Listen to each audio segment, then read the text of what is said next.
Thank you. How are you? I'm doing great. Doing Awesome. great. Well, we will go ahead and begin with the first question coming from Zach Klein. Coach, what got into Lou in the fourth with the threes and the assists? And it's a great game by many. He did it in just one quarter. But that's what you expect from veteran players. They have a bad first half, or the ball doesn't fall for them in the first half. And, they know that it's the second half, and they find a way to get themselves going. And, he's a veteran player. He's a proven scorer. What I really like, not only was he knocking down shots, but he settled us down in that fourth quarter. We were down, I think, 8 points to start of the quarter. He was running the point guard position for us. He did a good job of initiating the offense, not only scoring, but assisting, getting the ball to Bogi and some of our other guys. Just really did a great job of running the fourth quarter for us. So, that's what veteran players do. And guys like Lou are capable of getting hot, and we needed him to do so. And when he's cooking like that, you just leave him alone, call plays for him, keep it going. Yeah, well, I thought they did a good job of taking advantage of matchups.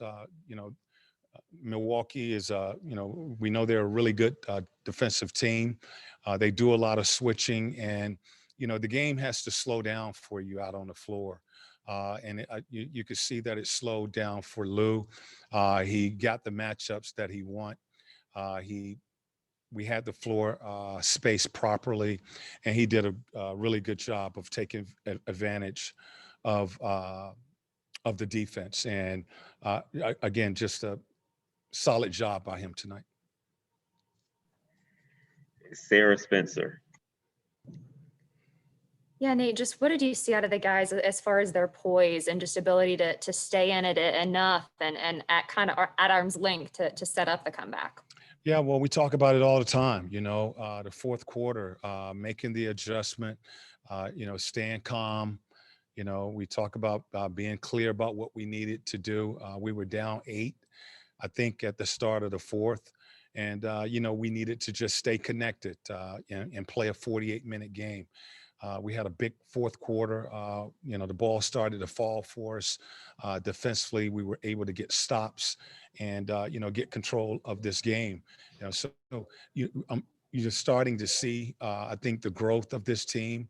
We're going to have to continue to show that growth and, play that type of basketball, because that's where we're going. Tomorrow night's going to be a tough game. And we got Philadelphia, twice coming up this week. So that pressure situation, being calm in situations like that, understanding what you need to do and executing is, again, another sign of these guys growing. I know you talk about believe a lot.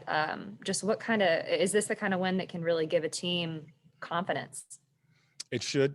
We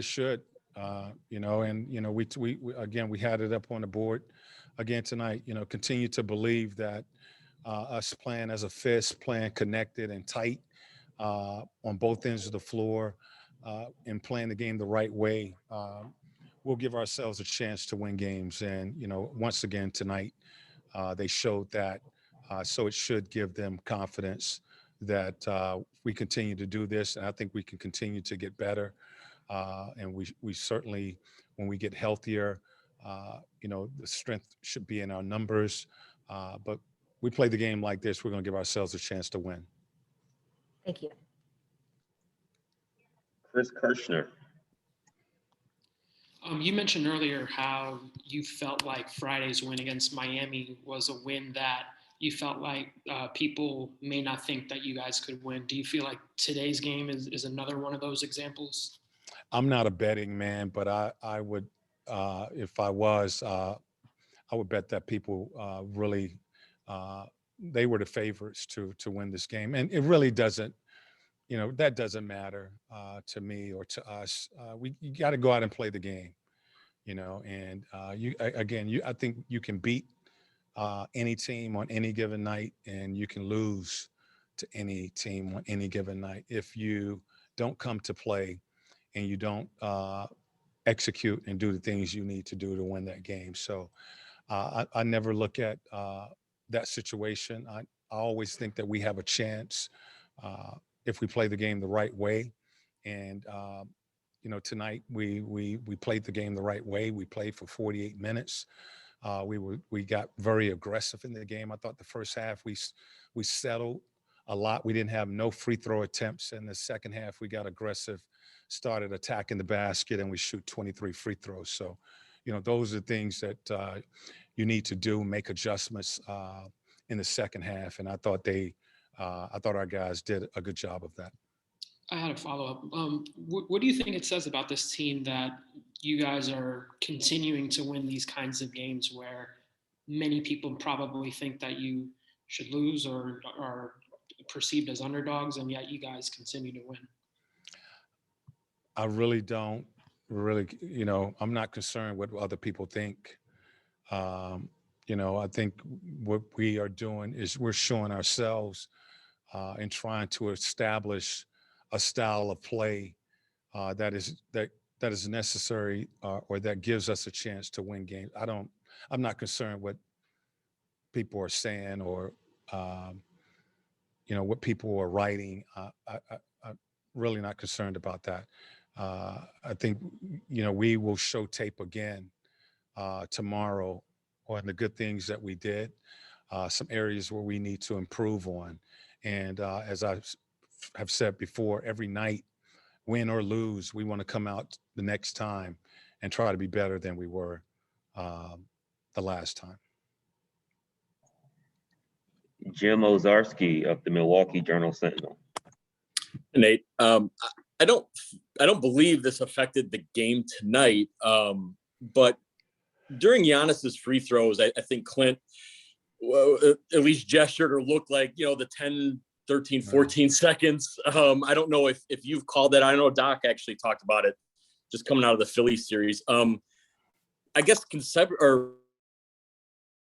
is that something you want your players to kind of mention or note? Is that something you guys note or try to shout out? Or how do you kind of handle that when that's clearly, something that's pushing that line, I guess, of the time allowed? As long as I've been in the NBA, I've never seen that called. So, I've never seen an official actually call that. Guys, I didn't tell the team to, when the captains meet with the officials to, basically put the clock on Giannis at the free throw line. One of the things we did want the officials to pay attention to is we felt like Lopez is zoning. He's spending a lot of time in that lane on the defensive end of the floor.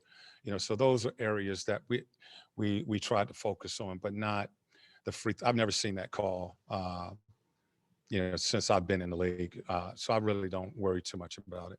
Okay. I guess philosophically, is that something like in the playoffs that you may have your captains point out? Because I don't know, that could kind of be, if it hasn't been called all year and then suddenly it's whistled in game one of a playoff series. I don't know, is not to tip your hand, but is that something that, a coach could do? I think once you get into the playoffs and we still have work to do, you will bring up everything, to give yourself an advantage. If we feel that is an advantage for them, we certainly will bring that to the attention of the league and the officiating crew, that particular game. But again, I've never seen that call. I don't even think officials have a clock on that. And, it's something that a lot of people are starting to pay attention to. So I'm sure they're looking at it. Yeah. Thank you, Nate. Mm-hmm. It looks like two more. First from Jonathan Simmons. Hey, Coach, a great win. Congratulations on it. Thank you. Two quick questions. I know you have a halftime talk with your team. I'm just wondering, did you have a halftime conversation with the refs? Because it seemed like the game was called completely differently in the second half. And the second thing is, what do you think it means to the confidence of this team going into the playoffs, seeing that they can win these types of games against top three teams without their star player, Trae Young? Well, I did have a conversation, not with the officiating crew, but with our team. And as I mentioned, I thought we needed to be more aggressive attacking the basket. I thought we settled in that first half, and we had 0 free throw attempts. And, so the aggressive play, I think, forced the officials to have to call fouls. And we were able to get to the free throw line 23 times in that second half. So, the change in officiating, I think, was due to the change in our style of play. We weren't settling for long threes, quick threes. We were attacking the basket in the second half and putting pressure on their defense, to defend us. Far as we take it one game at a time. Tomorrow is a game that we need to get as well, and we may be the favorites in that game, but you got to play that game, so yeah, it should give us confidence. We can't relax at any point this time, whether we're going on the road and playing, a team that's third in the league or a team that's out of the playoffs. The focus has to be the same, that we come out with the mindset that we play this game, play it the right way, and try to take care of business out on the floor. Thank you. Yeah. Chris Kirschner. What can you say about the stretch that Bogi's been on for the past several weeks and how important it's been for you guys to have him play at the level he has? Well, I think that's why they brought him here, because they felt that he could provide this type of production for the team. And, we kind of got off to a slow start at the beginning of the season where he was coming off the bench and, really wasn't able to get a rhythm. Went down with an injury, came back, and, wanted to try to get him back in that starting lineup where we felt he should be. And he's been able to find a rhythm. We've been able to make some adjustments by adding some things for him. And you just seeing a guy who is playing really good basketball. And, this is the reason that the organization went out and signed him, to bring in a veteran that could bring this type of production. Thank you, Coach. I believe that was our final question for you. All right. Thank you, guys.